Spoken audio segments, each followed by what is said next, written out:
Meditation's back, baby. Did it ever really leave? I don't know. I never got into it.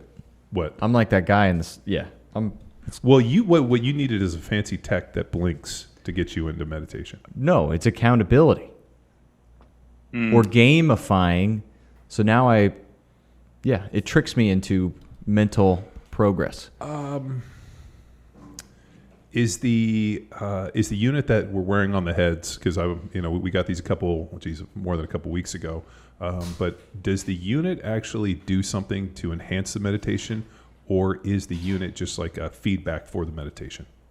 Yeah, it's more like a wearable, in the sense that it's tracking your progress. But there's this interesting mechanism or tool in the app where when you see your progress in real time, you can actually learn to control your brain state. So if you guys were playing around maybe with the rocket ship game, the more you lean into that focused and calm state, the higher the rocket ship goes. So you can actually play with it in real time, in addition to kind of seeing your progress over time. How much stronger are you getting at this mental state? All right. Well, for the audience that can't see us, the people that are listening at home, the tens of people that are listening on Spotify and other places. Hi, Dad. Thanks, Mom. Can you give the people a rundown of exactly what the product is, how it looks, and more importantly, just like the nuts and bolts, so at least they can get up to where we're sitting today? Yeah, absolutely. It's pretty cool tech, but it's not too complicated in terms of the concepts. I think people will resonate with the concepts. So imagine a headband. That's basically what FocusCalm is. It's a headband, and it sits on your forehead, and just kind of like a heart rate monitor picks up the data from your heart rate and maybe some other metrics from that. The headband is picking up the activity of your brain instead of your heart. So your brain is always giving off these subtle electrical signals. And if you've ever seen a picture of someone with a bunch of wires coming off their head, that's called EEG. It's the same technology that they use for sleep studies or things like that. It's a miniaturized headband version of EEG technology. So we're measuring the activity of your brain passively. So nothing is going in. We're only measuring what's naturally coming out. Again, just kind of like a heart rate monitor. And then based on our algorithm, we can tell how at ease or relaxed and focused your mind is, versus if your mind looks really busy, maybe anxious or stressed.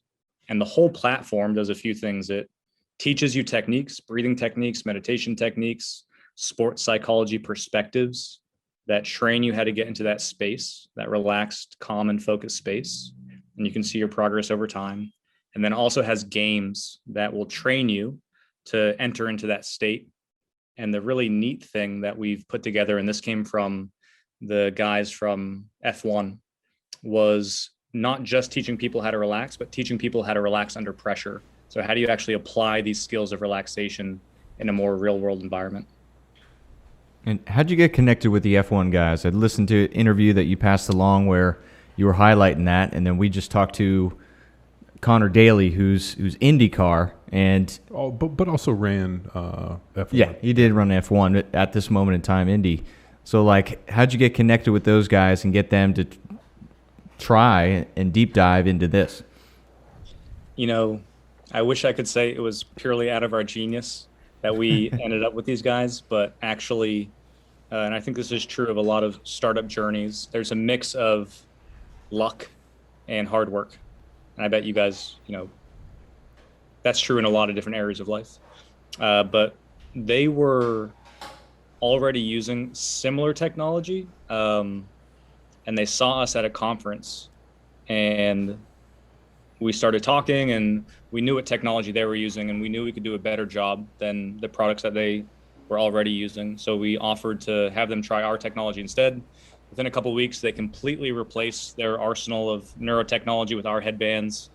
And that it's been like a 2 or 3 year relationship. And over time, we've developed that connection with them, learned from them, they've learned from us.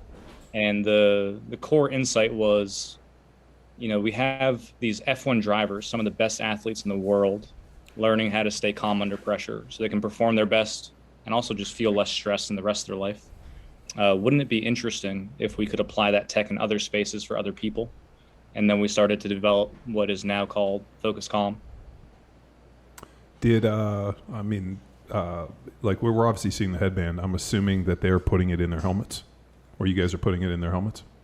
So they're doing the training alongside their physical training. So similarly to strength training or reflex training that different athletes do, this is part of their mental training. So they have their gym where they work out, and then they also have special sections where they do their mental training. So the paradigm or the idea here is you could use it during certain types of practice, but actually just getting about 15 minutes of this mental training in a day will help you be more focused and more calm. So it complements the physical training. And there's some really cool analogies that I think really click with people as it relates to physical training and this mental training. There's a lot of similarities. So where would, like if somebody was starting brand new, like they just got it out of the box, I started going through, I mean, there's programs, there's games, there's, assessments. Like where does somebody start? And more importantly, like what's the time commitment and like how does it fit? Is it a pre and post workout before bed, or is it just like a holistic, like, fit it in where it gets in kind of a deal? Yeah. It depends on what you want to get out of it. So if you think of it like other fitness equipment, depending on your program or what you're trying to accomplish, you're going to use it at different times. So we have some athletes that use it before bed because they're particularly using FocusCalm to help with sleep. We have some athletes that will do it during training. So we have some Olympic weightlifters. If they miss a lift and their mind starts to, get less focused or go into a place that they don't want it to go, they'll sit down and do 5 minutes of FocusCalm to refocus their mind, and they can see that their brain's in the right state to perform. And then for a lot of people, more general public, and the way that we've done our research studies is just get your 7 minutes of FocusCalm in. So what we found is if you can get into this state for 7 minutes a day, it's correlated with all these different benefits that we see in our studies, less anxiety, better well-being, less burnout, et cetera. And there are some different features in the app to help people get started. So the most simple one is doing the daily challenge. It's a new combination of training. It takes about 15 minutes to do per day. And all of our research studies are based on people completing the daily challenge and just using FocusCalm for 15 minutes. Yeah, how I got started. I've been using it for 30 days and then would just do morning and evening guided meditation, and then connecting with Max recommending the daily challenge. Then now got exposure to the games and all the other stuff, but and exploring the different guided meditations, which I thought were cool because it's just what I was utilizing was only morning and then bedtime calming. But then there's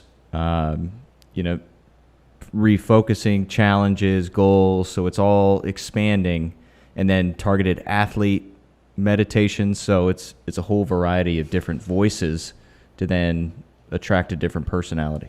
Yeah, I started going through the meditations, and there was an assessment piece, and it was hilarious. I'm sitting at my desk, I put it on, I'm like trying to like get into it, and all of a sudden the cleaning ladies show up, so they come in, and all of a sudden, like 2 seconds later, as I hear the door slam, whatever, they start messing. Like a few minutes later, all of a sudden I see the vacuum cleaner kick on, and it's like, whoa! And all of a sudden I saw the meditation, which was like in the 80s, all of a sudden went to like 99.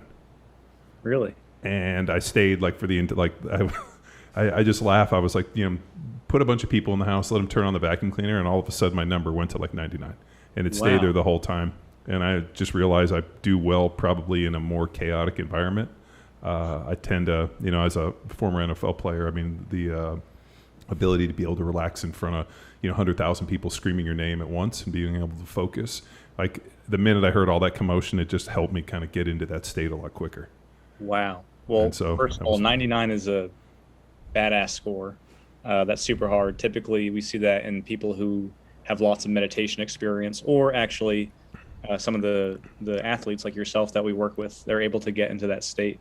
And something that you mentioned is really interesting, which is the kind of meta lessons that you learn about yourself or greater self-awareness. It made you think, right, when I'm in these types of environments, I can really get into that space. So that's super cool. No, I have, it's like a mental switch almost.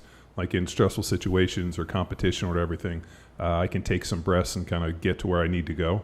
Like I don't know what they call it, but like that level of just calm, where everything looks like it's happening in slow motion, and you just get real, like, focus on your breathing. And I mean, it was like I played every game in slow motion. I used to see, never heard the crowd, and would just really relax and get to, and it wasn't necessarily a relax, it was almost like a rage, but just a real focused state where everything was just real calm, everything moved real slow, and I could just notice things, and it was almost felt like a superpower in a lot of ways. That's incredible. I wish I could just live there. I was in a study years ago at the Brain Newport, or the Newport Beach Brain Research Center. There was a doctor, and I got invited. We were working with a bunch of guys from Naval Special Warfare, that they were doing a DoD test to see if they could scan the brains and figure out, like, hey, these guys are, high-level Tier 1 Naval Special Warfare SEALs. I wonder if we could test their brains so that way we could find some generalities, or at least some commonalities, that when we brought in new recruits, we could start trying to figure out who's going to make it and who's not, to try to cut down the process. So I was working with those guys. They invited me to come over, and that was an interesting thing when they started looking at brain waves, especially when the guy brought that up. He's like, hey, is there a calm state that you can get into? And I said, yeah, 100%. And just the changes in brain waves. And he's like, it can be taught, but a very small percent of the population actually does it well. And those individuals tend to be, high-level performers. Totally. You just captured like the whole essence of FocusCalm. How can we help people get into that state? Yeah. So pretty interesting. The one guy had a brother who played Major League Baseball, and then his younger brother was like the best he could get to was AAA. They tested both of those guys, and the guy that was in the majors could completely, relax his brain in such a way to focus. The other brother couldn't even attain it. So his deal was like, how do we teach this? And it seems like as I was going through this, I'm like, man, I wonder if this is the piece that we've been looking for 10 plus years, to figure out how to let people reach that level of calm. Yeah, it's really interesting. There's been so many developments in the physical domain, and now because we can measure it and we can make it entertaining, and we can gamify it, our job is to open that door for more people so that they can start to understand how important their mind is for performance. Did you ever see that movie with Kevin Costner, The Love of the Game? Did you ever see that? No. So in the movie, he stands up like he's on the deal, and everybody's screaming, and I think he says, like, he makes some weird comment like, clear the mechanism, and instantly, like, everything slows down, everything gets quiet, like everything else gets blurry other than throwing at the mitt. And it's the only way I've ever been able to describe it. Wow. Like, you get into a situation, and all of a sudden you take some deep breaths, and you kind of get into this mental state, and all of a sudden everything just gets real quiet, and everything becomes very focused. And it's a really comforting thing. And it was hilarious as I was sitting there kind of like, looking at all this stuff, and then the vacuum cleaner, all of a sudden I took a deep breath, and it was like when maxed up, and I'm like, oh, okay. Like, it just, because obviously as a retired professional athlete, there's really no more opportunities to test this stuff. I mean, what do? We go in the gym, maybe I drive too fast in the car, all that, but it's nice to be able to reach that, because it's a nice level of calm. Yeah. And I think it's interesting that from the studies that you're doing at that Newport Brain Science Center, and also with FocusCalm, is it's clearly a different state, not just felt, but we can measure it too, and so people can see when they're in it. They can train to be in it, and they can experiment. I don't know if you're going to experiment with the vacuum anymore, but you can experiment to see, when am I in that state, when am I not, and how can I get more of that? Well, I got 3 kids and a wife, and when I'm working, my wife will literally come over and tap me on the shoulder, and she's been like, I've been calling your name for like 10 minutes. And I'll be like, I didn't hear anything. And she just kind of laughs and shakes her head. But I think like that level of focus, to be able to just tune out all the exterior noise and just focus on the task, I think that piece was more beneficial than anything I've ever met in terms of being able to, play 10 years in the NFL. Was like, because there's always so much commotion around you. I mean, there's people and this and all the other stuff, but like the greatest people in the world, man, they can just lock in and do their job.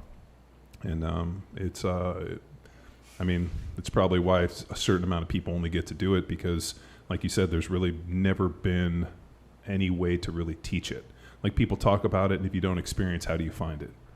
And so the guys out of Newport, what they theorized was that a certain percentage of the population could do it, just inherently, something, and I think that they were searching for a way to be able to teach more people to do it. But at that point, probably 10 years ago, there wasn't. It makes sense. I mean, some people are naturally gifted at different sports, either a skill sport or a strength sport or both. to different degrees. Some people are more naturally inclined. There are going to be some people who are more naturally inclined to enter these special mind states. As strength and conditioning industry and I guess the techniques and protocols behind it have developed, I would believe it's true that more people can access those higher physical performance states because of all the things we're learning and the training, et cetera, and some of the tools that you can use.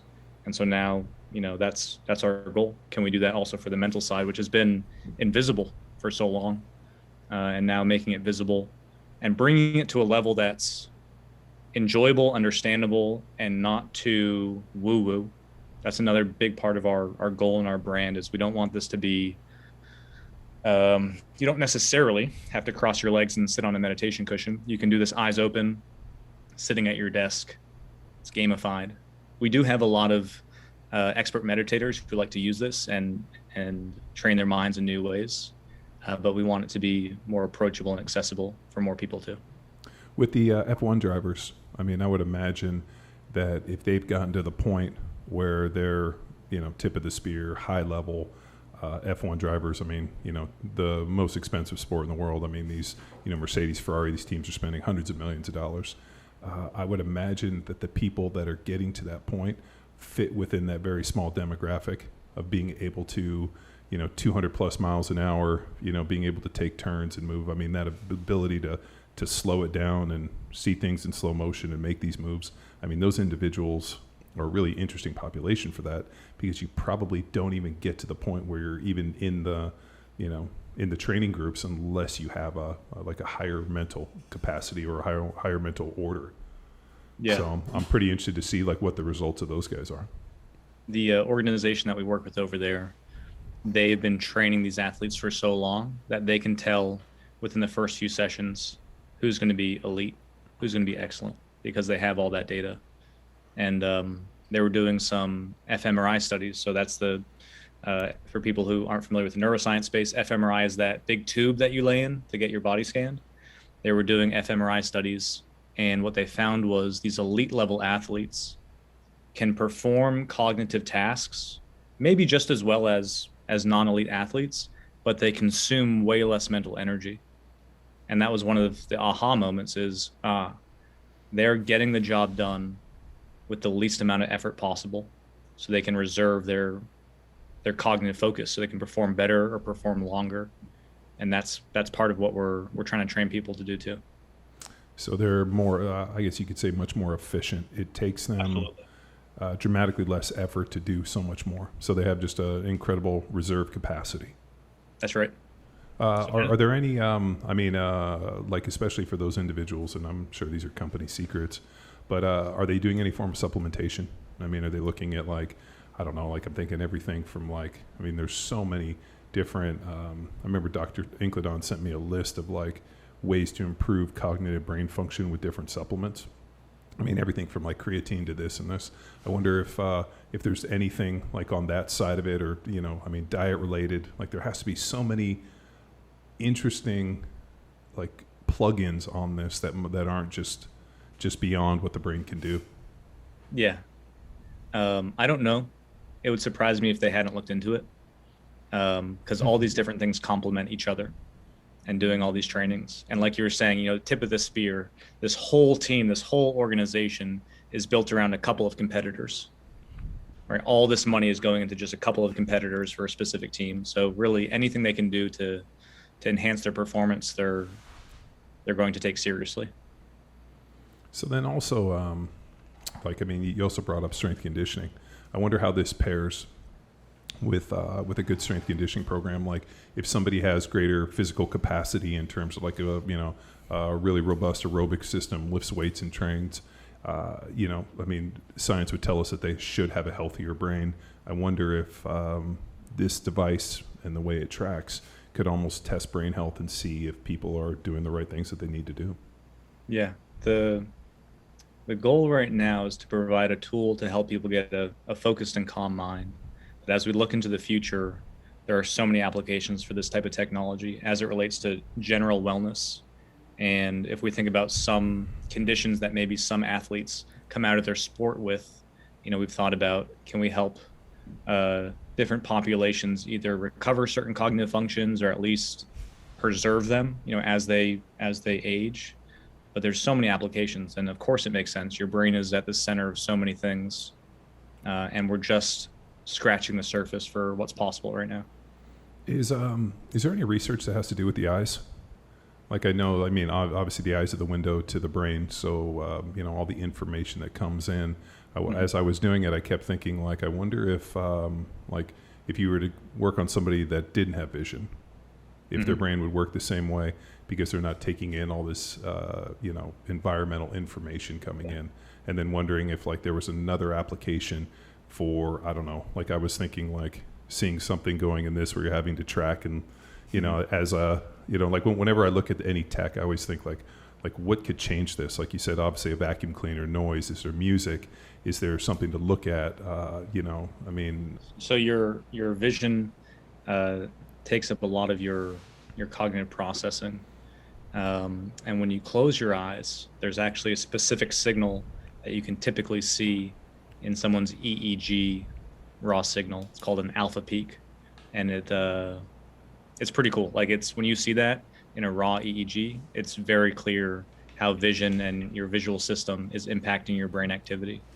We haven't done any testing with any visually impaired people, but I will say there are certain cues for sports psychology or meditation, soften your focus. And when you soften your focus, there is a qualitative change in your mindset and how you feel. And that also has to do with your eyes. So when you're talking about the eyes are, they're purely connected right to your brain, and also, quote unquote, how you look at things. There's actually a real mechanism here that will change your brain and your mindset based on what your eyes are doing. If we look at an opposite example, you can imagine someone is in a really high stress situation and their eyes are scanning the environment super, super fast. Clearly there's a ton of cognitive processing going on. Maybe they're stressed even. And when someone's really calm and focused, their eyes aren't darting around. So the connection between your eyes and how you control your vision definitely can have an impact on your mental state. Would it be a benefit to do the meditations with your eyes closed versus open? It's up to you.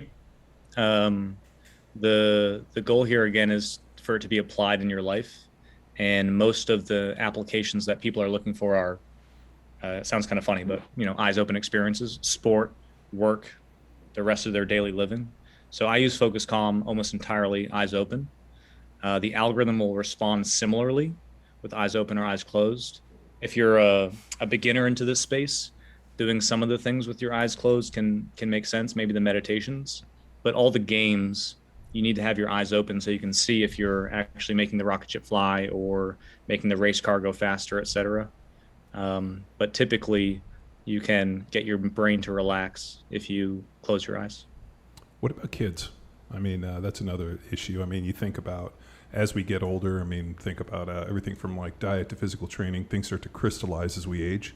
I wonder if the neuromuscular, the neurocognitive pathways, myelination, all these other key things that are going on in the brain, especially within children. Because I was looking, as I was messing with it, my kids are like, "Hey, what is that? Can we do it?" And I'm like, "Yeah, let me play with this thing a little bit." But I definitely think this is something I want to try to put on them, just because their brains are so much more, I guess, pliable, malleable. Yeah, you should. We've done different studies with different age populations. We did a study with kids that had attention deficits and saw some really great improvements, not just in the attention related stuff, but in the emotional side too. So emotional regulation.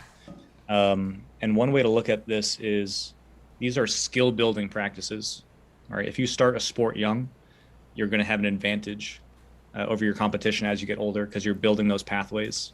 If you practice any skill young, you're going to have an advantage. So if the skill we want to give our kids is focus and calm and self-regulation and getting in that zone, it stands to reason there's a lot of benefit for having people start or at least introduce these things as you would introduce other skills that you want kids to learn.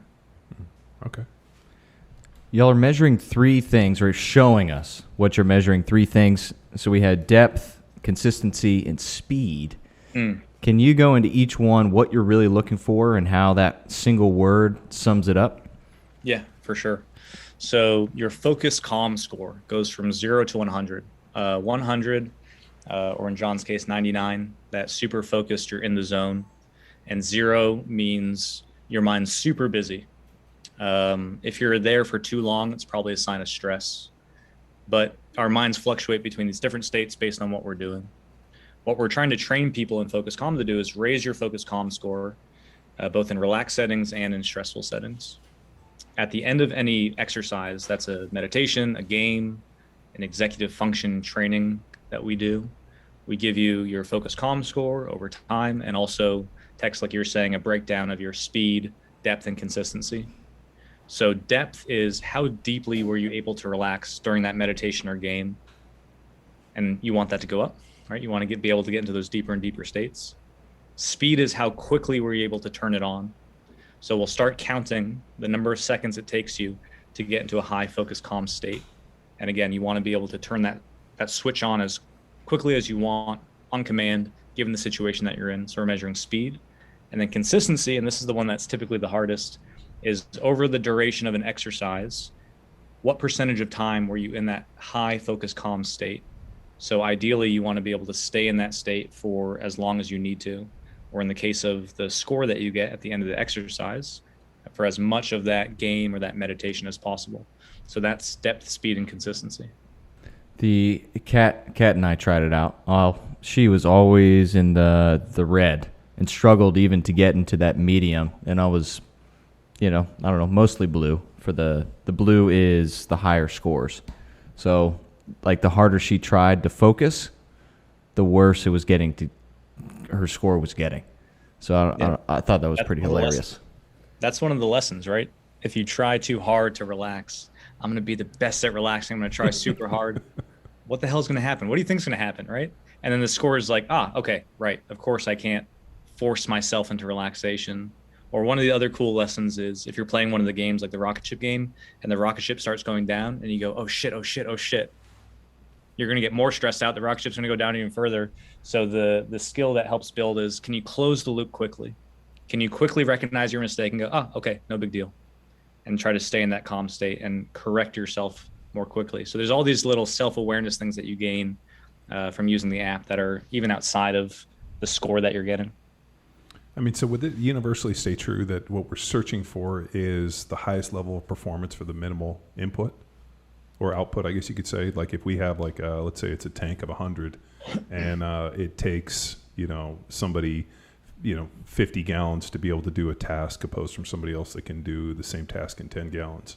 That's right. That's what we're really searching for. We're looking for efficiency and not only like mental output, but how focused you are to be able to accomplish a task. Yes. And the output. That's pretty fascinating. Yeah. I mean, so the platform will build all those skills, but John, what you're saying, that's the holy grail. How efficient can you be? Because if you confront a task that's outside of your window of tolerance, that's when you become overwhelmed and stressed. But if you can expand your capacity for handling difficult situations with a calmer mind, you're not going to be as bothered. Things are not going to throw you off your center. Yeah, it seems like, and actually I've been reading a ton on this, we're moving into an interesting kind of piece where, Alzheimer's and some of these mental cognitive decline issues are becoming more and more apparent for us. And they don't know if it's environmental. They don't know if it's has to do with just so much information coming in from all these different screens and all these different technologies. And so as, these problems become more apparent, it looks like we're going to need more and more solutions to try to teach people probably some more basic skills. Like, for me, I learned pretty early on that if I couldn't sleep, all I had to do was just take like 6 deep breaths in about a minute. So if I could just slow down my breathing through, in through the nose, out through the mouth, and take like really long breaths, I can fall asleep within a minute. And wow. Like I've never had a problem sleeping. Never. To the point where like, if anybody's ever been around me, like I could probably fall asleep here if I just took a few deep breaths. To the point where people are like, dude, are you really sleeping? And, like that level to be able to just reach that calm, like it almost, to me felt like a superpower because, to be able to like clear everything out and be able to get it. Cause there's people that lay in bed and this has happened to me too, of course, but like you have something going on and you can't fall asleep, and you can't fall asleep, and the more you can't fall asleep, the more stressed you get. Yes. And then you can't sleep even more, and next thing you know, you're like, now what do I do? So I'm thinking for something like this, if this is something where somebody couldn't sleep or was struggling to sleep or didn't have the skills that they needed, because that's something that as a parent, like parents talk about, like, and more importantly, all these books talk about, like, have you taught your kids good sleep health? Are they good sleepers? And there's a ton of research that says, kids that are good sleepers end up being, much more productive in their day and become, happier adults. So that's kind of part of that thing. Like, is he a good sleeper? And I don't know if you have kids, but that's something that you got to wrap your head around. So wondering about that is like, is it because, for a million different reasons? I mean, cool room, a chili pad in the bed if your bed's too hot. And like, I'm just wondering, like, if this is something that, like, maybe a market for parents, like the ability to help these kids relax in such a way that they become good sleepers. Yeah, there's so much that goes into your mindset and the downstream effects from your mindset. So what couldn't you improve by getting better at controlling your mind? There's not very many things. And certainly sleep's one of the things that we're targeting. There's a program in FocusCalm that's specifically about sleep to teach people those skills. And that's really what it's about, is giving people this toolbox of mindset and techniques and mastery so they can apply it in all the situations that they're going to find themselves in. So when you guys started this project, like, what's the most interesting thing that was like second level where, hey, we went in with this idea and this information is teaching us this, what kind of allowed you to pivot? One of the interesting insights was when we were doing this study with the kids and ADHD, or they had just attention deficits. Not all of them were necessarily diagnosed. And the assumption going in was, these kids have trouble focusing. Let's teach them how to focus. No. Actually, what we found was teaching them the skills of both relaxation and focus, and pairing these in the training protocol got us really great results. And then we started thinking, well, why is that true? And I actually just did a post about this last week, or it's coming up. It's going to be on social media soon, just like a little 2-minute video. But the insight is, when you're stressed or when you can't focus, do you need to push on your focus button, or do you need to push on your relaxation button? And sometimes it's the opposite of what you think you ought to do. So if I can't focus and I'm trying to brute force this thing, that might not work. And the reason is, maybe if I take a second, I realize actually I'm a little stressed right now. And if I focus on relaxation, that's going to calm me down and unlock my focus. Or if I'm really stressed and I keep on pushing on the relaxation button and it's not doing what I need it to do, the button in my brain that I'm trying to get myself to relax, maybe what I need to do is actually pull my focus in, because I'm too scattered. And when I relax, I'm just letting my mind go even faster and in 100 different directions. So actually I need to pull my focus in. And that was the insight that we had from the study with these kids with attention problems, is the combination of focus and relaxation, that training, which is what we put in the app, gets better results. And I encourage people to try that in their life. If they're ever feeling stressed, do I need to relax more if I'm stressed, or do I actually need to focus more and pull it together? If I'm having trouble focusing, do I need to focus more, or do I need to take a few deep breaths and calm down a little bit before I, go to work? Do you think attention deficit, ADD, I've always had a theory that it's not necessarily a bad thing. I think it gets painted in this ugly light, like, these kids get ADHD and they have all these behavioral issues. I think actually it's beneficial, especially watching my kids, their ability to focus on tasks at a certain point, like playing, for example. Like, they'll play with something and then they go to the next thing. And I almost think it's part of a learning process. Like, I wonder if there's something, within the evolutionary code that allows those individuals to do many, many tasks. Yeah, there's certainly a natural spectrum of people's attention abilities, and we all fall on some part of that. The really extreme ones, I think there are definitely situations where medication can help. I think that depending on the environment as well. If you put a kid in one environment, they're going to thrive. If you put them in an environment where they need to sit at their desk and not move for hours at a time, maybe that's not going to work out so well for kids in general. So yeah, I I was think going to say, is there a kid that really benefits from Yeah. sitting at a desk for 8 hours? And I mean, like our kids were in public school, and like all the teachers wanted them to do was sit at their desks and say nothing for hours. And you're like, what 7, 8-year-old can do this? What 5-year-old can do this? I mean, it's just, it's a broken model. Yeah. And do we want to even encourage that behavior, even if they could do it? Do we want people to learn that that's the mode that they should be in? I don't think so. No, I don't either.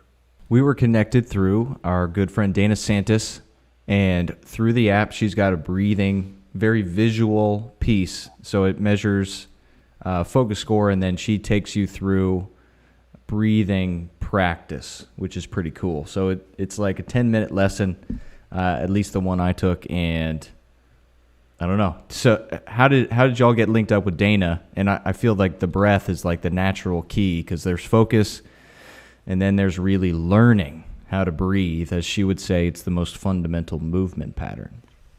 Yeah, we got the missing piece of the puzzle with Dana. So we had the meditation components, we had the neuro games, and of course, breath is so core to all of this. And the neat thing we were able to do with Dana's content is create an animation that really shows an anatomically correct pattern of breathing. And I learned this from her, which was actually focusing on the rib cage, and the natural expansion and contraction of the rib cage is a better cue than breathe with your belly. It actually can sometimes force an unnatural physical pattern. So the idea of, like you're saying, Tex, teaching people the right way to breathe. And then when you're wearing the headband, you can see how it's changing your brain activity. Mm-hmm. I mean, that's a really magical moment. Like, one of the takeaways from all this is you are in control. You can get it done. And with practice, you're going to get better, just like any other skill. And to see that change over time with her content has been awesome. Breathing's pretty fascinating. It's one of our only, autonomic systems where, we breathe naturally without paying attention to it, but yet we can also focus and control it. Like, we can't do that with our heart rate. Like, I know my heart's beating. I mean, I can do exercise, which, ramps it up, but it's not as if I can sit here and focus on my heart and get it to beat faster. You can't think about blood flow. I mean, it's really the, so therefore it's amazing that, we have this system that we can control, but yet when we're not trying to, just goes on autopilot. So it's really always kind of fascinating me in that way. Yeah, Dana also calls breathing a superpower, and I totally agree. So John, when you're talking about that focus is a superpower, it really is, and so is breathing. And when you can combine them and use them and get better at them, it opens up the possibility for what could be true for you. And I think that, coming from the world of sport, it's really clear the impact that that's going to have. But I would encourage people to also think about the rest of their life. Like, where else can you use this calm and this focus? Certainly in work, but also in relationships. Like, can you navigate situations with more ease and calm and grace if you can get into these different states? It's hard to sometimes talk about, because I don't want to overstate, hey, this is like the magic pill that's going to change your whole life. But it really does have a ton of downstream effects.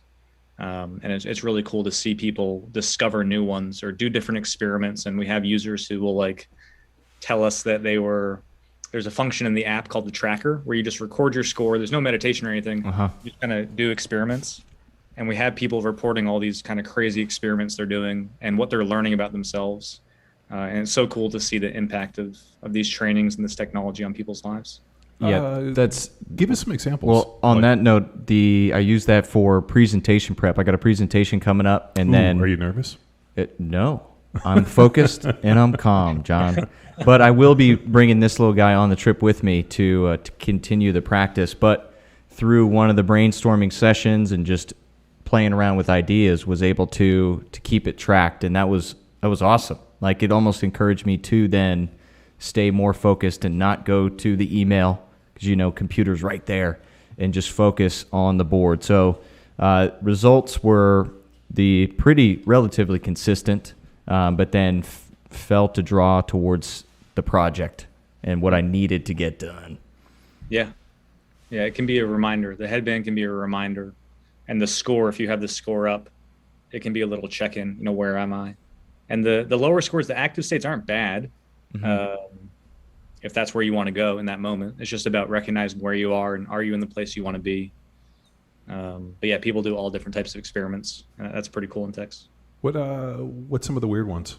I'm always curious to know, obviously we can, you can do all the guided stuff. I'm just really pretty fascinated by how people are changing their environments or how they're necessarily using it to try to see if, because the way I would view it is, what curveballs can I throw myself? We do that in the training.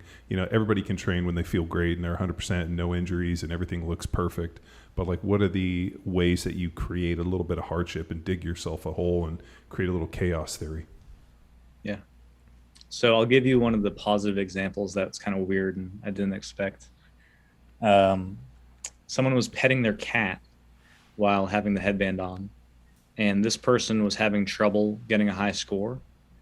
And then they start petting their cat and their score goes through the roof. Because for them, it was very calming to have that connection and that relationship, I guess. Something that we tried after that and some other people had validated for us was getting a hug or even just a soft touch from a loved one totally downregulates the body and gets you into that calm state, at least for some people. So those are some of the things that people shared with me. I would venture a guess that people have done way wackier stuff, but maybe they're not going to email me and tell me about it. But you can imagine what people might do to see how their brain's reacting to different states, either exercises or... Yeah, they're weird. Yeah. Who knows? Bags of severed heads.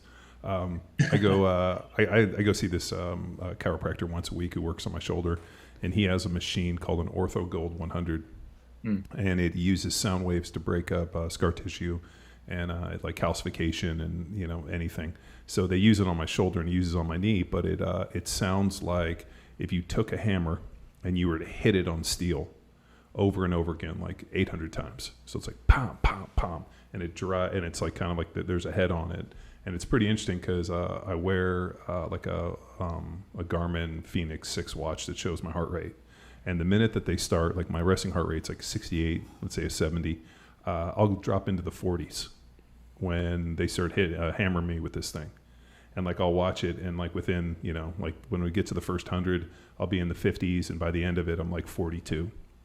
And it just absolutely blows my mind. And the guy who's the tech that does it's like, what's your heart rate? And every time he's like, I've never in my life. I'm like, well, have you ever had anybody ever test their heart rate while they're doing this? He goes like, no. I'm like, well, then, I'm not an outlier. I'm just the only person that's ever tested it. It's like, find other people and see if it works. But I'm kind of interested to take this in now and be like, I'm going to test my heart rate and I'm going to test my brain waves and see if I'm totally sadistic. That's some form of loud noise and pain, because it's pretty painful. But I also have this deal with pain where even if it hurts, I never show emotion on my face. So I try to fool people. Like, is it hurt? You're like, no, it doesn't hurt.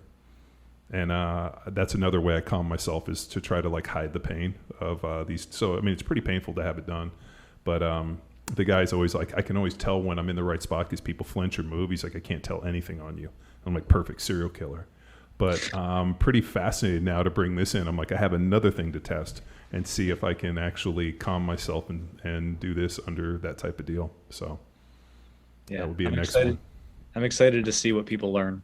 And it contributes to the community that I guess we're all participating in, which is discovering new things about us, improving our skills, improving our strengths. That's pretty cool. How many users do you think you have? So we're in the thousands. We have some interesting partnerships going on in different places around the world with different companies, different professional sports teams. We have some users who are in Tokyo right now doing their best at the Olympics. But we launched this in January, so we're about 7 months in. Wow. So we're still on that up curve. No, it's still relatively new. No, I think the more users you end up getting, the more amazing the information will be. I mean, we've seen it within our training programs. We have thousands of people a day checking training programs. We write the narratives, and then when I go back and look at the results, I'm always amazed at how people interpret what I think is crystal clear.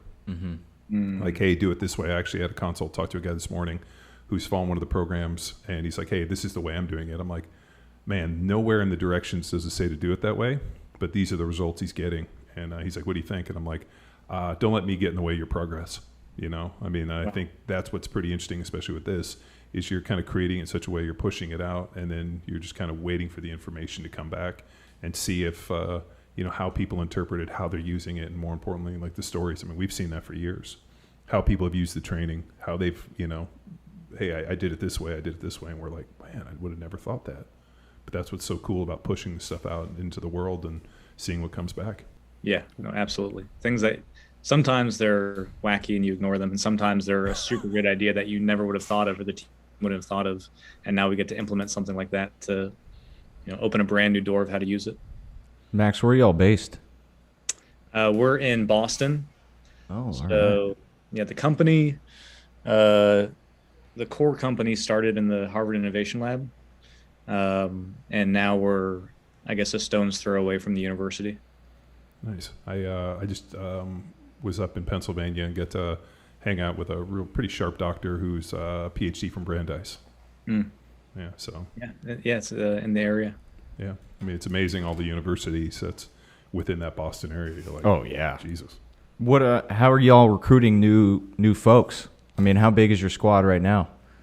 So the office in Boston has about 40 people. Wow. And we're looking to grow that. We do a few different, projects within FocusCalm. Some really directed towards athletes, some directed towards general public, things like this. So we build these different teams to attack these different targets. But right now in total, there's about 40 in the company. Nice. Pretty awesome. All Harvard guys? No, it might not surprise you, but Harvard. It takes a team with a lot of different skills to pull this type of thing off, right? You need the engineers, of course. You need the scientists, of course. But then you need some badass salespeople, badass marketing people of all different types of backgrounds to pull something like this off. So there's, we get some of that grace from the branding from, Harvard and stuff like that. But if I was going to be honest, it really just comes down to, who can get the job done. That's what we really look at. Who can get the job done, and do they fit our team? Do they fit the culture and the movement that we're trying to build? We see all these connected fitness products. I'll throw a Fitbit in there, but the newer ones, I guess Peloton's maybe not that new, but you see Peloton, you see Tonal, Mirror. There's some rowing ones too, like Hydro. These connected fitness platforms are just blowing up. And, we are the ones that are stepping into the space and kind of putting our stake in the ground and saying, we are going to be that for mental training. And there's some tailwinds behind us, which is great. Meditation is becoming more popular. This is more than meditation. We don't want you to only get good at relaxing your mind. We want you to take this out into the world with you, these skills, take them out into the world with you. But, it's certainly an exciting time. And I think over the next year, it wouldn't surprise me, especially what we see like going on with the Olympics. People are taking mental health more seriously, and rightfully so. And we want to provide a tool, a platform, and a community for people to develop these skills for themselves too. Where did all this start? I mean, like, what was the initial idea? What did the first iteration of the tech look like? As you're coming up with this and blueprinting it, like what was the spark that got it pushed in this direction? COVID. The Rona. The Rona really made us take a step back and say, we had this core tech that we were using for a lot of research projects, and understanding how the brain worked and understanding how we can improve all different types of outcomes. And then Corona hit, and we took a step back and we said, we really need to focus this. We really need to think about what is the best application and put our team focused on that goal. And we started with this idea of stress. And we knew that the pandemic was stressing people the hell out, and we really wanted to help them. And then we combined that with what we were seeing from the Formula One guys. And that's when we figured actually this could be bigger than just stress. This could be a brain training platform for all different types of outcomes. So yeah, it was right around March 2020 that we had this initial idea, built the first prototype in 2020, and then launched officially in January of this year. So how does it track brain waves? I mean, like, is it, obviously it kind of fits over the specific spot. And then when you go through the setup, it actually shows you like, not this position, why this position is it tracking over the temple. Are there some form of like touch points that are more reactive for tracking this within the brain? Yeah. If anyone can either see, or when you guys get your headband, you can see the 3 gold-plated sensors on the inside of the headband. So those are just resting on your forehead. And right now, actually, there's electrical signals on your scalp and on your forehead. So your brain has, 87 billion neurons, give or take. And one way they communicate is through these subtle electrical signals. They're sending signals to each other constantly. Those signals make their way out to your scalp. And so we're just picking those signals up on your forehead. And the algorithm is then taking a look at all of your raw EEG signal and is considering over 1,000 different features in the signal every second. And we're matching what we see in the signal to this model that we built that represents a truly relaxed and focused brain, or a really active or maybe stressed brain. And depending on how well you match either of these models, we're giving you that score. So the sensors are picking up electrical data, and based on how fast your neurons are firing or how strongly the signal looks different based on different tasks you're doing, that sometimes and pretty often mirror your subjective experience. So if you feel super relaxed, you can even imagine, okay, maybe my mind or my brain is going a little bit slower, we might say. Or if you're super keyed up and really kind of, dialed in and things are moving really fast, you can imagine your mind or your brain is moving a bit faster. And that's what we're measuring. Gotcha. And then how does it, I assume there's some form of AI algorithm that's interpreting all this, and the information's being crunched in a certain way to give some form of meaningful feedback. That's right. Yeah. So the data, thousands of data points every second. And then we give, one of our kind of core principles is to make this as user-friendly as possible. So if you know nothing about brain science, you can get FocusCalm, and it will take you through the principles that are useful and give you data that's actionable in a really easy to use and easy to understand way. So yeah, even though there's a ton of calculations in the background, the actual interface, as you guys saw, is pretty simple. Your FocusCalm score goes from 0 to 100. There's different games, different ways to track your improvement, but overall, it's more about the outcome that we're going for. We're not trying to blow people away with all the science and that's going on in the background. Did it start with meditation? Did it start with games? Like, how did you start to build this product? Yeah. So it originally started with games. Actually, the original iteration of the core technology that we had built a few years ago was designed to show how people could use their brain to interact with the world around them.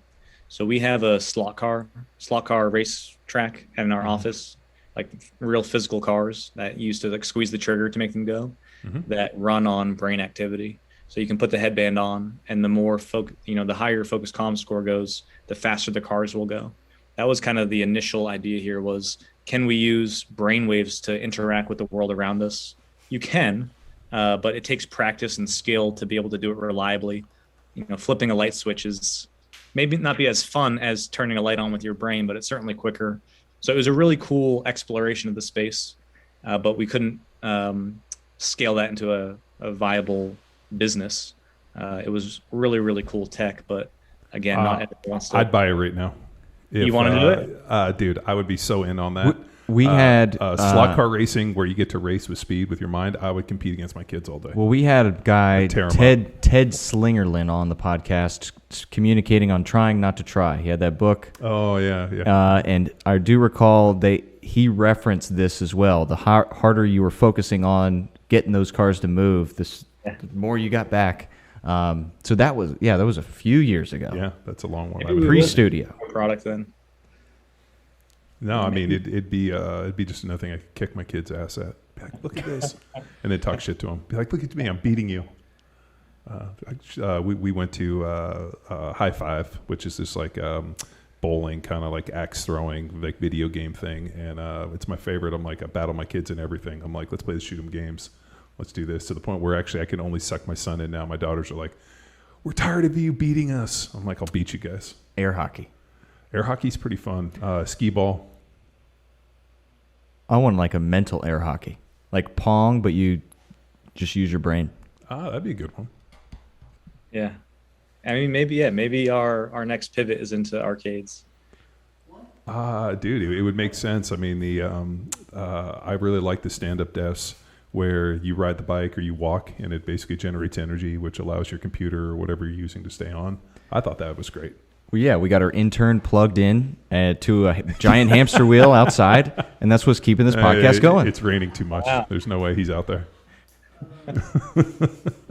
Poor Grant. That's why we just got to get a new intern every 3 months. We just got to replace the batteries. Yeah. Damn. Yeah. The Matrix. Batteries. Yeah. Oh man. So what's the? I mean, obviously this is. I mean, you've been 7 months, so you're probably still, within the dev cycle of this. Like, what's the future hold? Are you guys like, hey, this is the product, we've refined it, this is what you're doing, now we're just going to keep working on the software piece to try to challenge people, or is there another iteration of the tech, or really what's this thing going to look like in 2 or 3 years? Yeah. If you guys get this now, it does its job really well of teaching you how to get into this calm and focused state. I will say, though, there are some really cool things on the horizon over the next year that are going to make this even more effective. So you can imagine a platform that the more you use it, the better it understands what helps you get into that state, and can make recommendations for not only training or meditations, but even things like music. What type of music gets you into that brain state that you want to get into? And then you could imagine, not only can this platform teach you how to improve your focus and your calm, but it can start helping you do things like improve your memory or your decision making, or things like your processing speed, other executive functions that you use. So when we look into the future, we see this massive platform that's training your mind in all the ways that are important to us and all of the ways that are important to other people, to solve, first to build these skills, but the end goal is to solve real problems. So do you have trouble with sleep? Is there something going on at work that you want to tweak? Is there something going on in competition that you're trying to improve at, that the mental game can really help you? And then just build more and more engaging experiences, really connect with people, create more of a community where people can maybe, do multiplayer stuff. We have some competitive users on FocusCalm, so we're thinking about ways that we can make the whole experience more interactive. And then longer term, we'll be thinking about different form factor, what can people wear in different situations. And then if we go really far in the future, this space is called brain machine interface. So how the mind interacts with the world around you. And so taking something from this and turning it into something even more sleek, more low profile. And that way you can be interacting with the world, doing this training, getting important data throughout your day. So there are these levels to this that we can see, but most of our attention is in the present moment and how we can deliver on the promise of helping people improve their focus and their calm. I know this is going to sound kind of weird, but I wonder if the NFL is not going to approach you guys.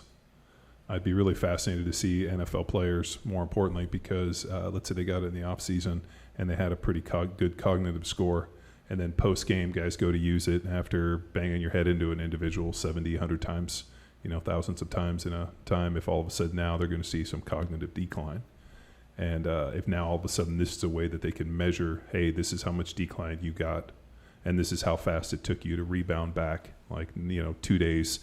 After playing in an NFL game on Sunday, are you really ready to go practice by Wednesday? I can't get my cognitive back.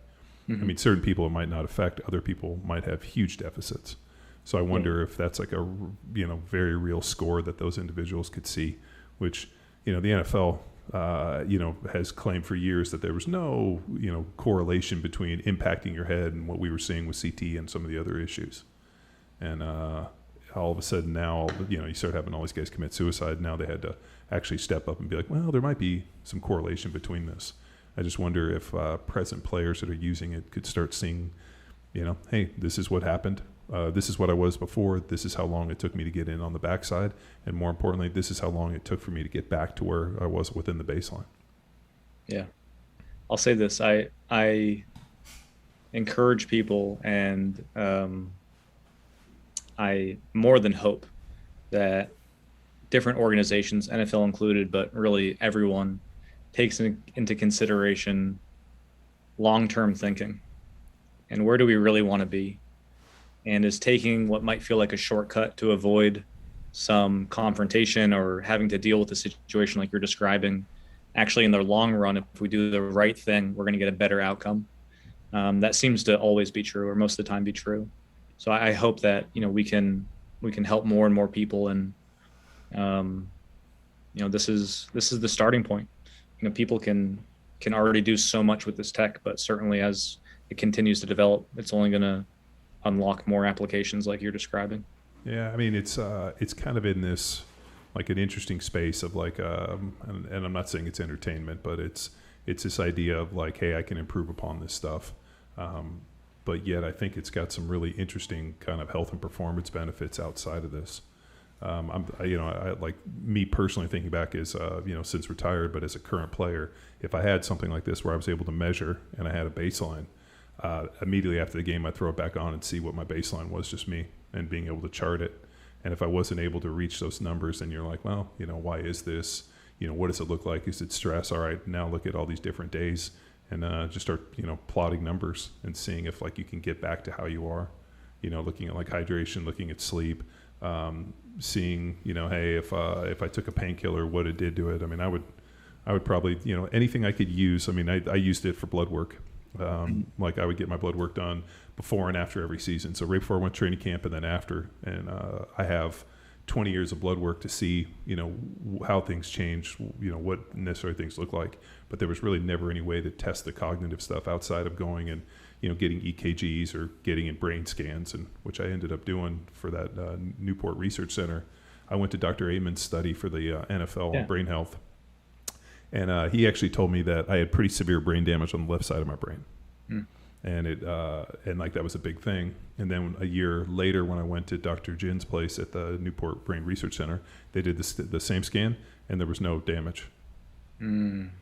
So I don't know if Amen was cooking the stuff for the NFL, or somehow I miraculously cured my brain damage in about 18 months. Yeah, so hard to say.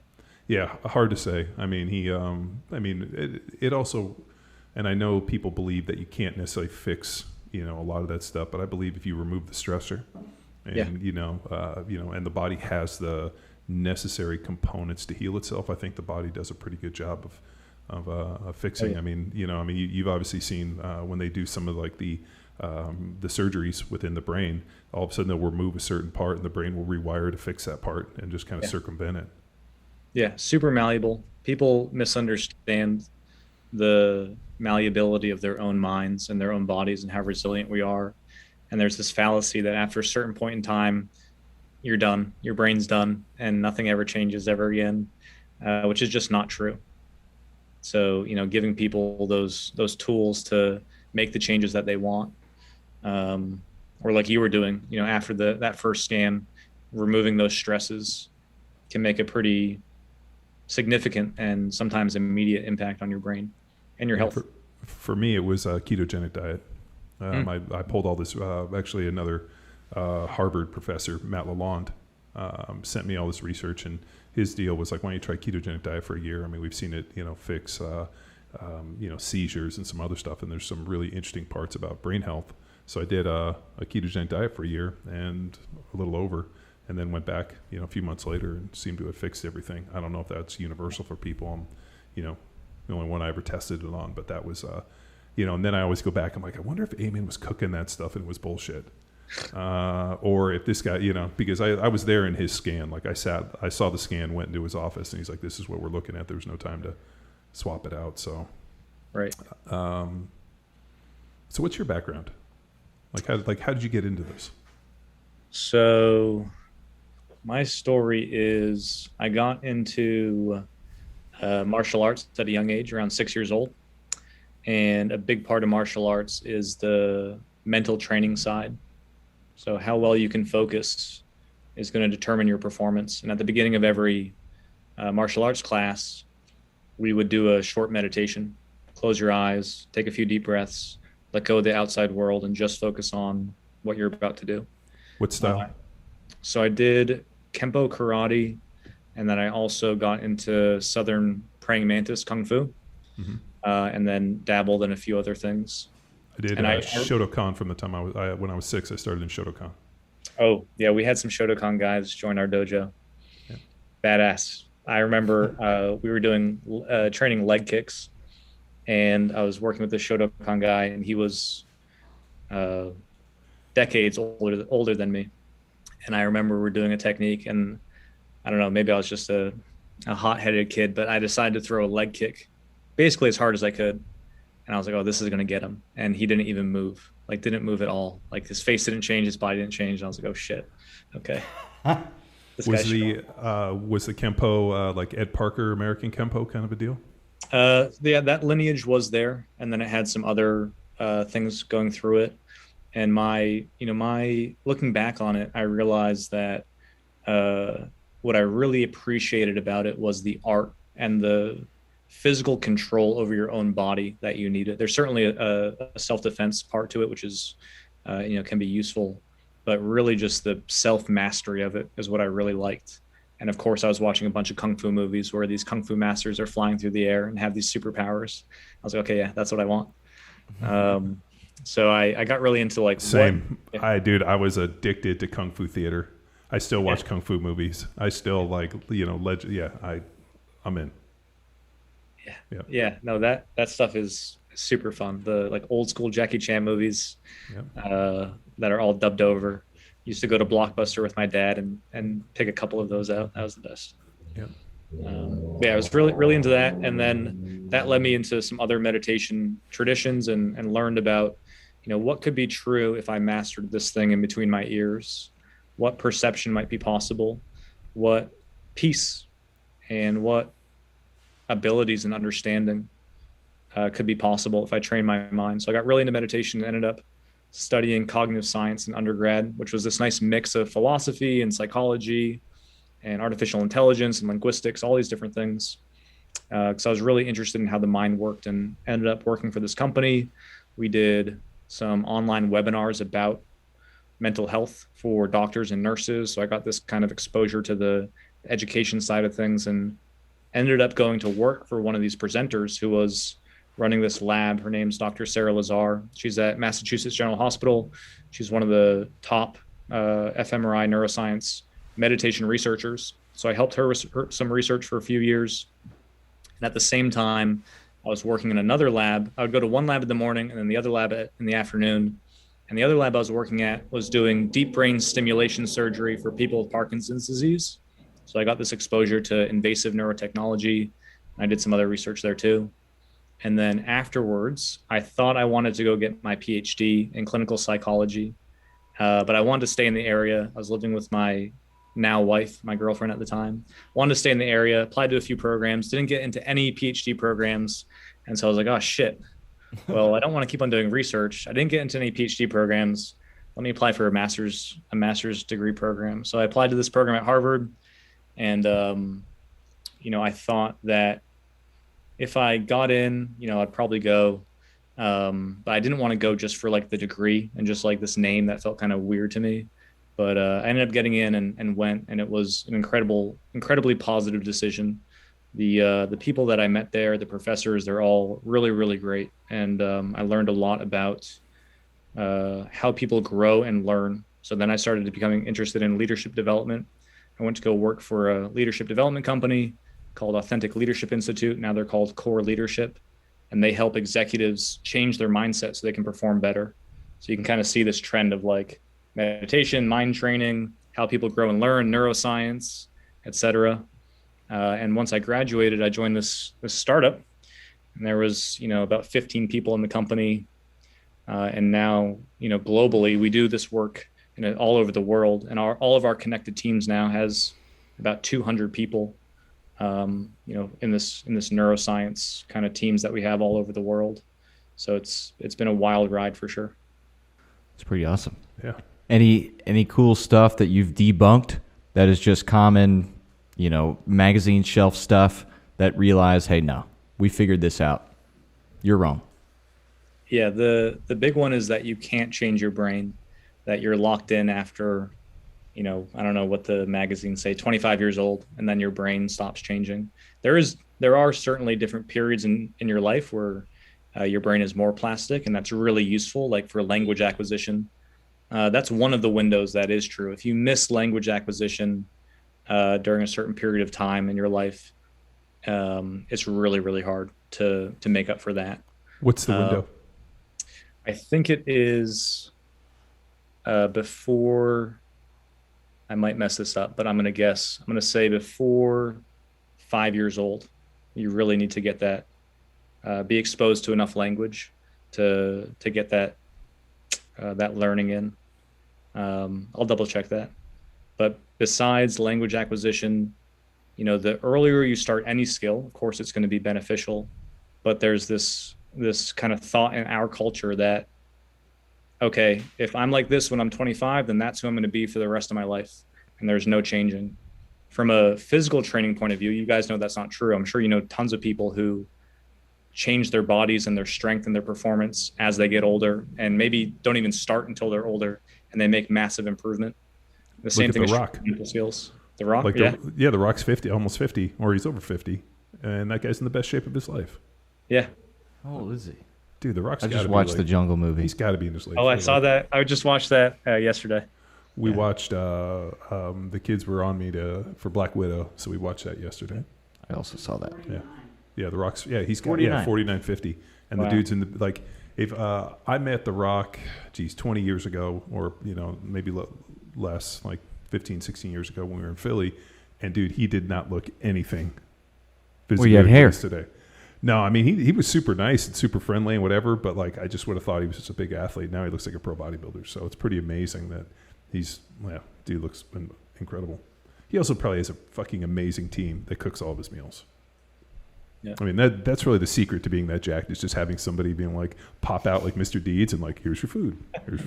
Well, the Iron Fortress at 4 a.m. Yeah. Man, there's no way. He's like, I'm up at 3 a.m. training. I'm like, there's no way. I'm sound asleep. Yeah, that's. Ooh, we need to get him on FocusCalm.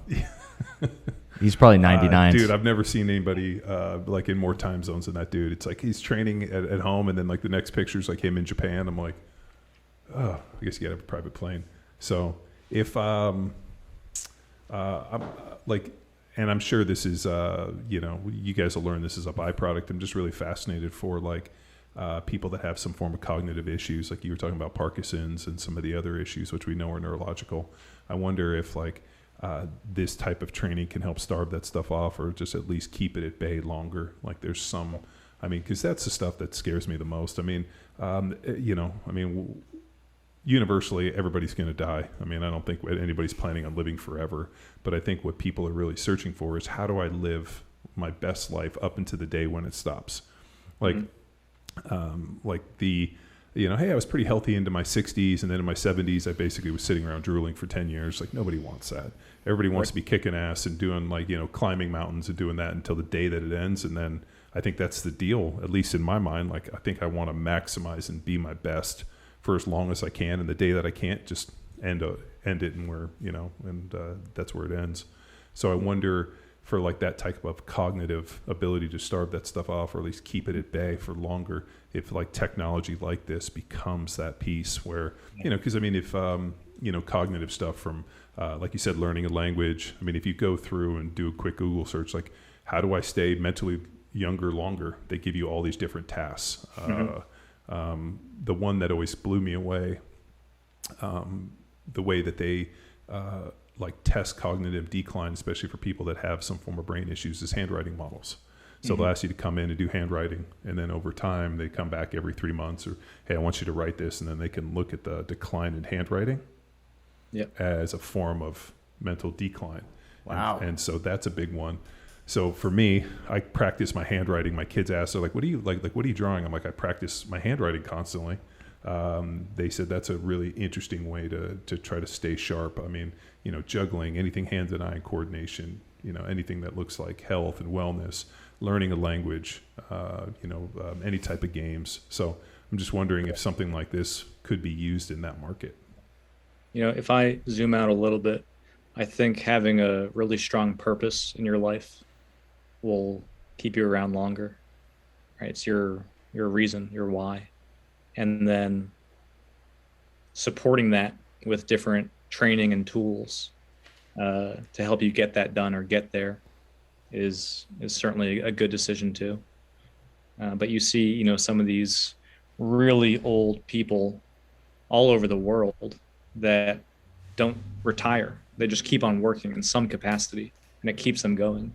So I don't know, I'd have to review the literature, and I'm always careful, what type of claims I want to make or anything like that.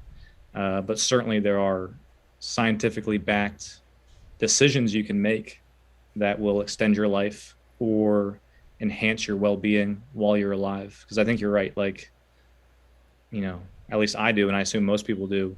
They want to maximize their time here. They want to have as much fun and as much joy and, as much love and connection as possible, or as much as they want, at least, depending on what that looks like for them. And so, providing people with different tools and techniques to get more out of life and get more done, accomplish what's important to them. That's what we're about. Did you take a course, either neuro or the psychology side of things, that talked about that goals and purpose that helped explore that? Yeah. So the Authentic Leadership Institute, that company that I was working for, their core offering, at least when I was there, I think it's still true, is to help people connect with their purpose by reviewing the patterns in their life. Like, what has kind of always been true about you and what you've pursued, and then combining that with some of the really important lessons that you've learned in your life, either through hardship or otherwise, and trying to distill your strengths and your hardships and the things that you are really core to yourself into a phrase or a purpose that will, like a mantra. Yeah. So mine was drawing on the unseen to create magic powers. And, look what I'm doing now. This was way before I joined, FocusCalm. All right. Drawing on the unseen, the brainwaves that you can't see, to create magic powers, right? These focus abilities that enhance your life. So it kind of, it's about something that will help you access that feeling of purpose, and that can help drive you regardless of your job title or your role. There's something deeper in each of us that excites us and brings out that magic. Don't you think people need to have something that's bigger than them, to, like some bigger goal, or at least something bigger to attach themselves to? Like I always think if you have some bigger purpose in life, it's a lot easier to go a lot farther. Kind of like, if I get in the car and I want to drive to California, for example, that's one journey. And then you look at like the preparation thing. I got a tank of gas, or the tires rotated? Do I have all the stuff that I need to go this far distance? Whereas I think many people just look at short trips. Like if I got to go to the gas station, I don't have to make sure I have water. I know I'll be back at the house. So I always think about, with life, whether it be physical, eating, whatever, I'm mentally thinking about packing for a long trip. Yeah. Are the belts rotated? How does everything look? And I think people just look at everything as very just short little transactions. Whereas, like that's so short-sighted to me. Like, I'm going to eat this today. No, I'm not, I'm going to eat this because I know this is going to benefit me in the future. I'm going to do this training because I know it's going to benefit me in the true future. So like stuff like this I look at, and it's not just transactional where, hey, I'm going to put it on and play this game and hopefully I get a good score so I feel good about myself. I look at it like, what does this game allow me to do, farther down the road so that I can pack for a long trip? And you're talking about maybe one of the most important things in life. And it's how I think about it, and I don't know if that makes sense to other people. But like this idea of like packing for a long trip. What does the car look like? What's in the truck? Like, what do I have available to me if I break down? What are these, and like, just like the collecting of like interesting people that we have within the podcast and friends and doctors. So if something happens, I have an incredible Rolodex of people to call if my car breaks down or I lose a tire. But I also like weld and I fabricate, because what if something breaks and I got to fix it on the side of the road? And it helps to do all that stuff. So that, and I know it's funny because I presented this to people and they're like, what the fuck are you talking about? And I'm like, this makes so much sense for me that like I got to prepare everything for this long trip. And this is what it looks like, and this is all the things that I want to do for this long trip. And it's in the car driving, it's on an airplane. But like that's the way I view a lot of people, where I'm like, man, you're just living a series of short trips. You're not wrong, because that's the importance of this goal setting. It's not just, hey, I want to lose 30 pounds. Okay, I did it. Now what? And they feel this sense of, it's the importance of creating and writing a goal appropriately, so that way it continues to grow and you evolve as a person. So not just losing the 30 pounds. Yeah, but don't you think with the goal setting, like this is the thing that drives me crazy on the goal setting. People are like, oh, I have this goal. And I'm more interested in the pieces that you're breaking the goal into. Like, okay, great. And I deal with this all the time.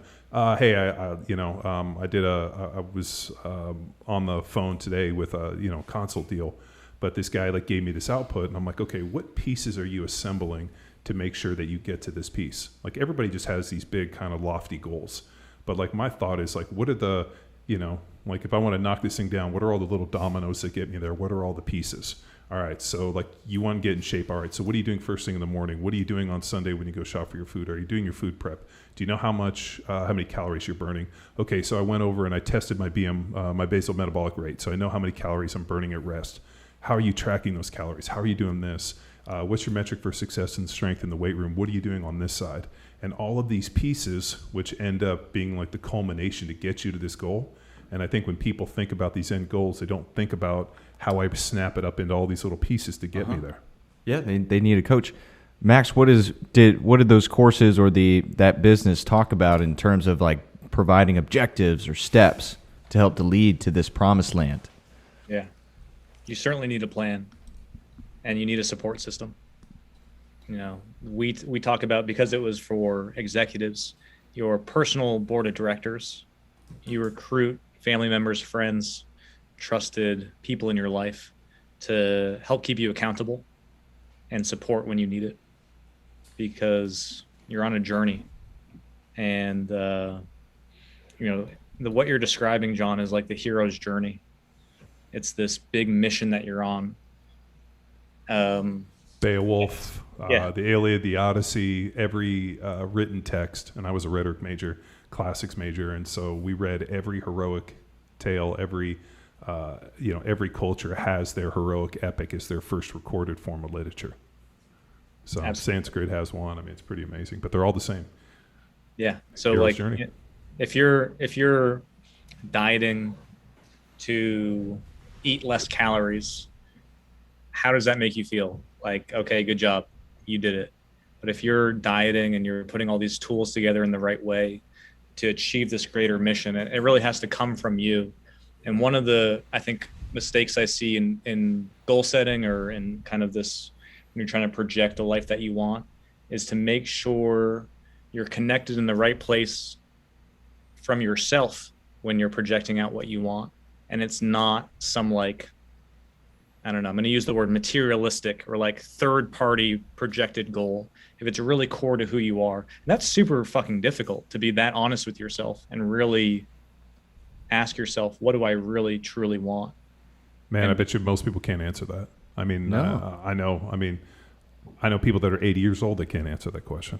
But then you also, you talk to a 5-year-old. So what do you want? And you'll tell him, like my son tells me exactly what he wants. Be a Ninja Turtle.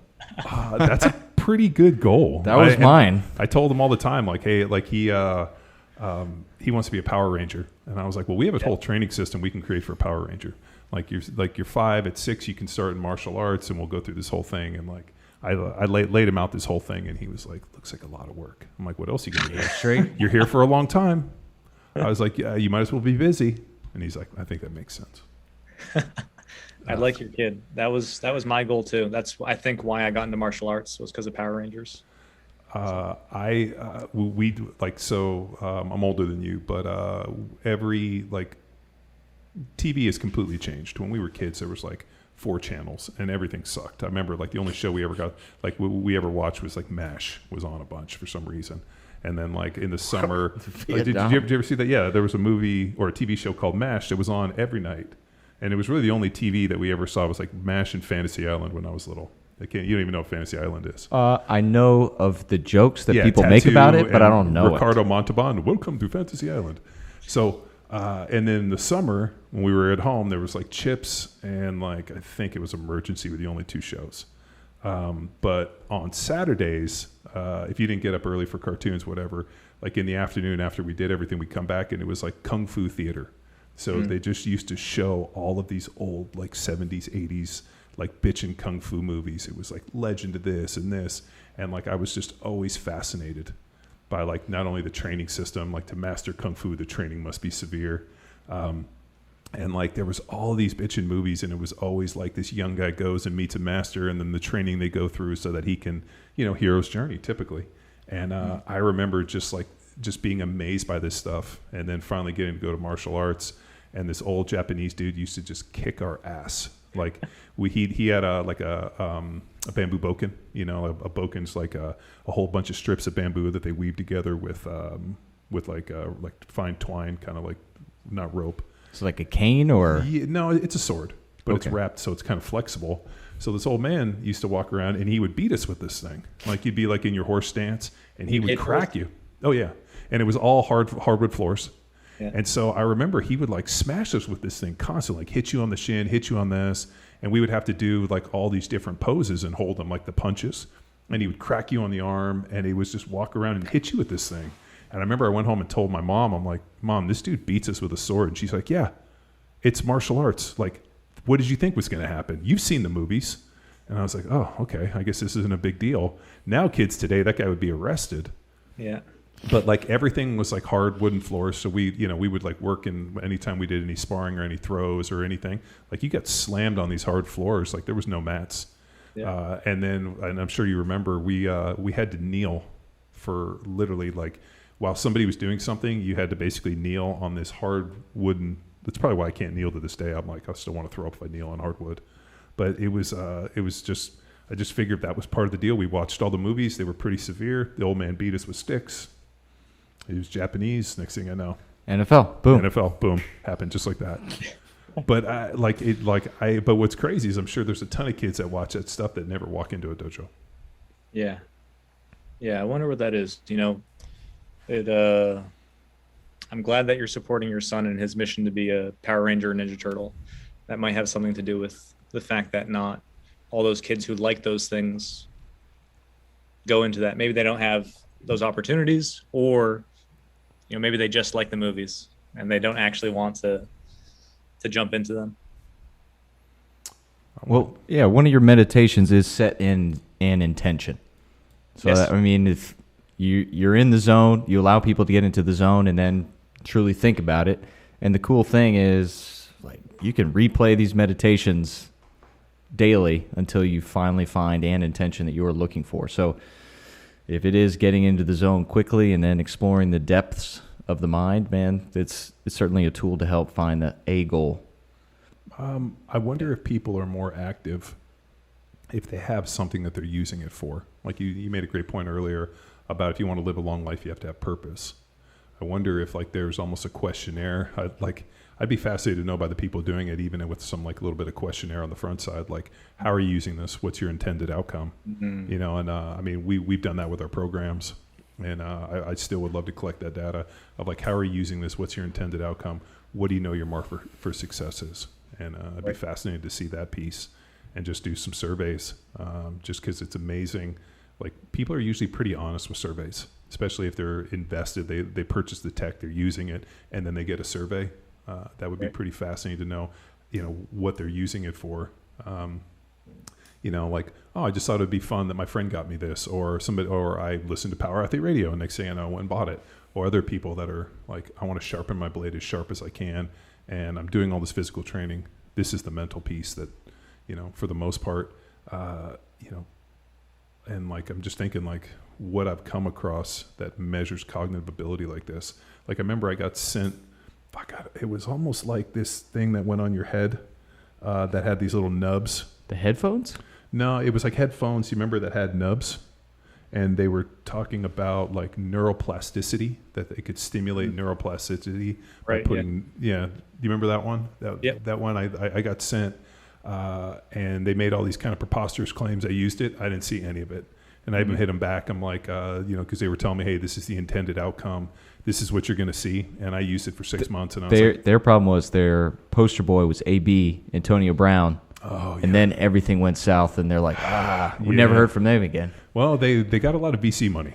So the problem is when you take a lot of VC money, people that do that type of investment want a big return. And so then they go out and they probably spend it in some ways they shouldn't have. So, but yeah, that was another, like that piece has always been pretty fascinating for me. It's like, how do you measure cognitive ability? And more importantly, what can you do to increase it? And then show me that it increased. Well, you got one of those tools in front of you now. Now I got one. Now let's play with it and try to break it. That's our motto. Yeah, that's what we do. People send us stuff, we put it into the machine, and then we try to break it. Amazing. And see how far we can push it. But now I'm gonna bring it into the weight room. So just see what happens. No, I'm excited. Especially if I got to go on a road trip, I'm gonna put it on myself and the kids. I'm gonna mess with them. I want to see, like, I'm gonna make them compete. I'll be like, who's got the highest level of focus? That'd be good. And then they're because my one daughter, she will totally melt down. It'll be great. Well, this is a tool to help her. Maybe it will. Yeah. Kids are super interesting. Some kids are like super switched on from day one, and I think others like have a tough time. Like my one daughter has a little bit trouble managing stress. So like if she, like, for example, I'll hear her like cry. I'm like, why are you crying? And she's like, I can't find my socks. And I'm always like, tell her, I'm like, well, is not finding your socks like emotional, like on the emotional spectrum? Like to me, not finding socks would be like nowhere near like the level, like crying is pretty far on this side of the emotional spectrum. Like the fact that like that's her emotional, like the first step in her emotional spectrum. I'm like, that's an interesting one. Like where my other daughter's like, I'm like, hey, what are socks? Yeah, she's like, I don't even know if I have socks. She's like, I've never worn them, and I'm like, I find them around. She's like, oh, I put those on, like to the point where I'm like, so like I have one daughter who I'm pretty sure will figure out time travel. She's super smart. Like doesn't like, what are socks? Do I even have those? I'll be like, yeah, you leave them in the garage all the time. And then I have one daughter, like this is just an example, but like trying to get them ready out of the house today, it was hilarious. I passed Kelly on her route to the barn. She give you a finger?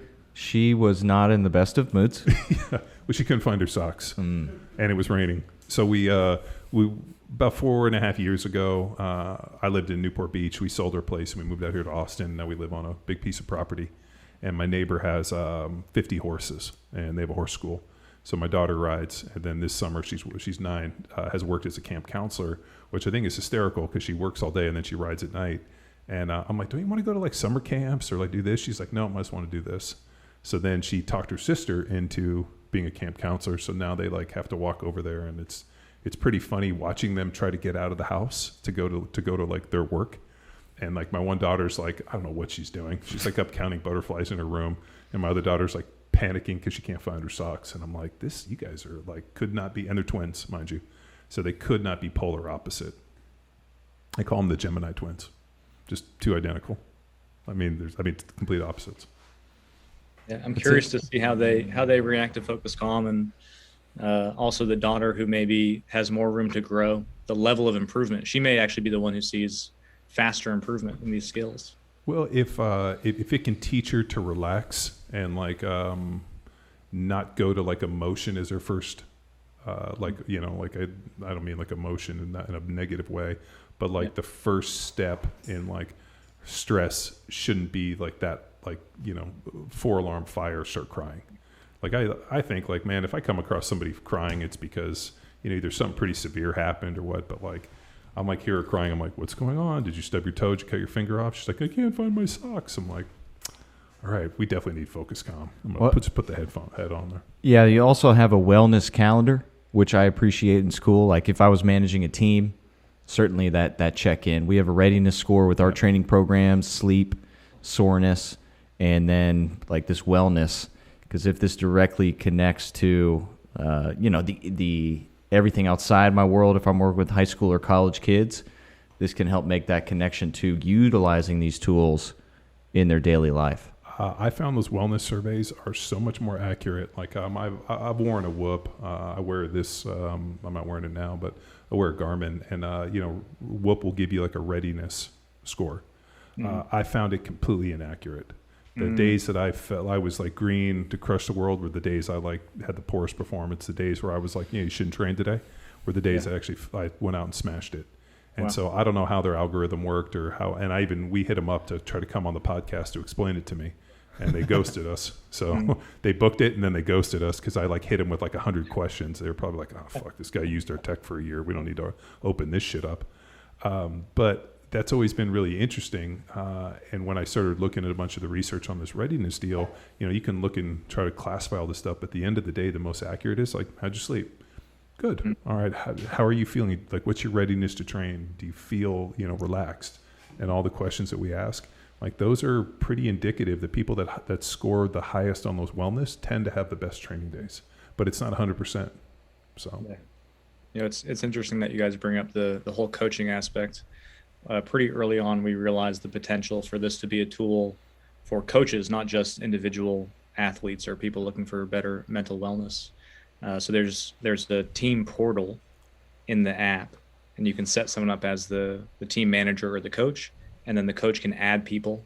And just for the people on the team, it's kind of like a little private area of the app where you can see your team members' aggregate data. So like how much is the whole team spending, how much time, how many minutes are they spending in this FocusCalm space, how much improvement is the team having, and then if the individual athletes or users want to, they can share their data with their team and their manager. So the team manager can go in and see people's individual performance and what they're doing in the app and things like this. So we can, empower coaches at afar, even if they have a distributed team, they can all be doing the FocusCalm together and track improvement.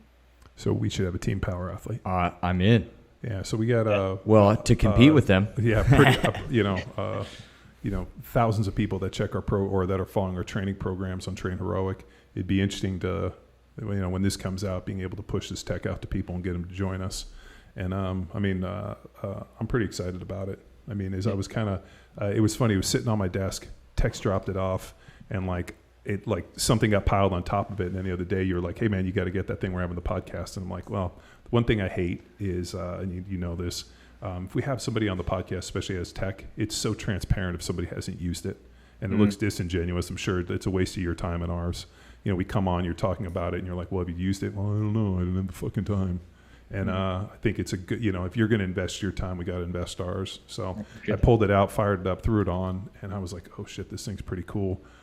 A couple of years ago, we had Dr. Chris Morris on. At the time, he was sports science for Kentucky. He's since took a new position. We got to connect with him. But I think he's still at Kentucky. I think, or did he? I don't know. I got to touch base. But his big thing for his athletes was HRV, and he was aiming to regulate the volume, workout, sprint, training, weights, all that good stuff, and communicate that to the coaches. And his number one for his team was meditation, which then improves sleep, training, and all these things that he would, pull freaking, it's like pulling teeth to get the kids in. And so at that moment, you realize this dude's profession, he's not going to lie to us. I need to do meditation. So now, thankful met Dana at Summer Strong again. She introduced it. I got to try it on. And then it's like, okay, I now have this tool. I understand from Chris Morris, this is very important. So this has helped me just be consistent. But, the one thing, and I shot this to Dana, or I don't know if I discussed it with her. I think when people think about meditation, like you talked about, it's legs crossed on the pillow and somebody's taking it through it. And I have some meditation apps. I find my best form of meditation come in tasks. For example, if I have to weld, I find the rhythmic nature and the sound and all the process, that is my deep meditation, and being able to, do some form of Like, I mean, it's control, but like controlling the puddle, getting it to look right, going through the patterns. Yep. And so like when we lift weights, like that piece of like, you know, underneath and you're in this moment and like you're able to kind of take it to a different place, like under some form of heavy load. Like I think that there's opportunities to meditate, but I don't know if that's just focus, but it's almost like something where you're able to kind of disassociate and kind of go to a little bit of a higher level of training, which is honestly, when you look at like the Shaolin and that, like they're training through meditation or their meditation through training and like the accomplishing of these like insane tasks. Like the dude's like, you know, standing underneath a waterfall for, you know, hours, feeling it drop on his head, like that form of meditation. Yeah. So the key here is, what are you trying to do? Are you trying to get super sick at meditation?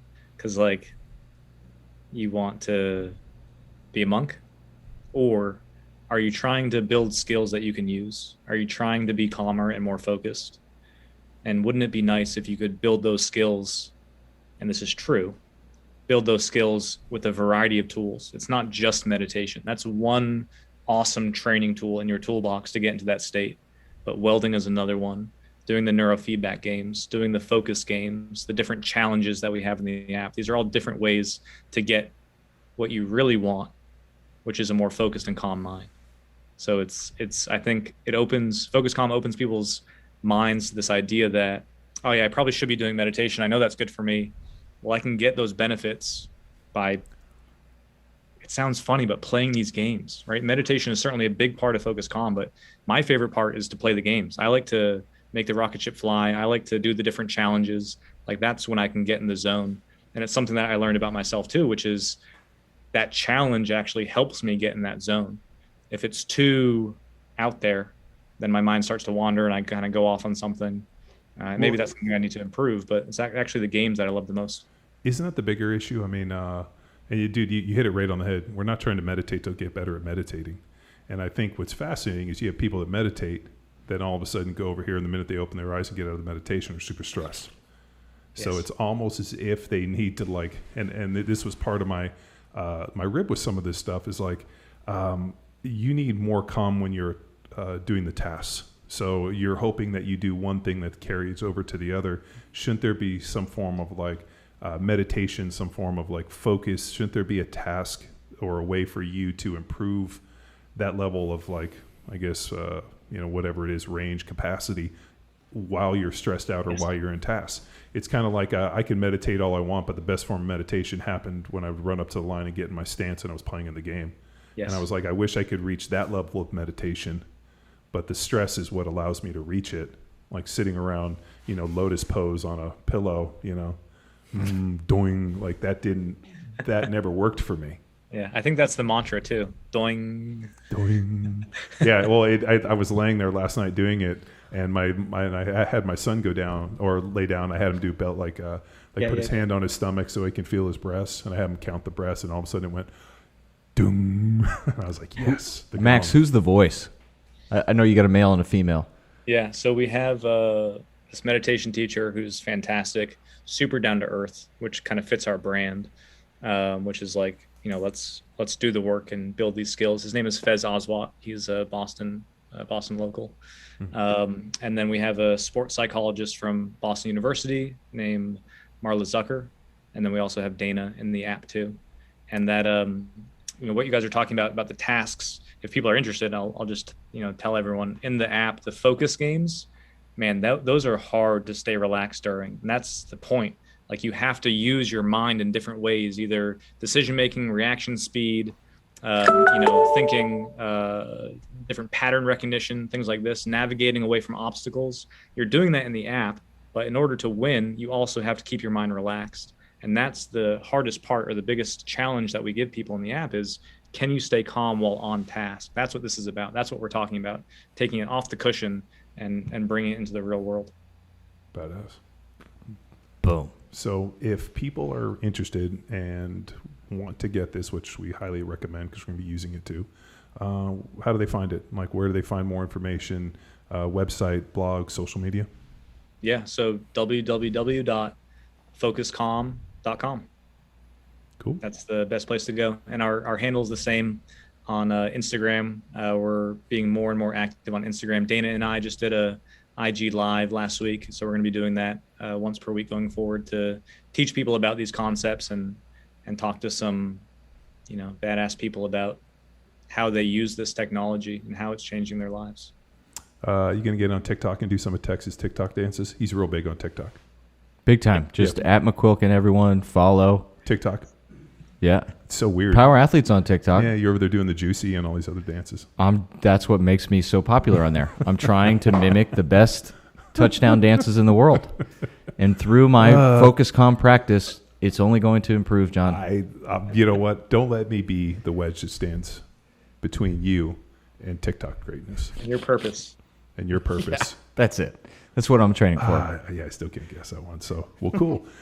Dude, thank you so much for coming on Power Athlete Radio. It was super enlightening. Thank you so much for sending over the teching and letting us try it. And, man, I hope that people listen to this, want to jump on board. And if you guys are following a Power Athlete program, we're going to set up a Team Power Athlete, which I think would be fascinating to kind of start drawing some connections between the two and offer a little bit of this mental coaching. So thanks for tuning in. Bye. Thanks, guys.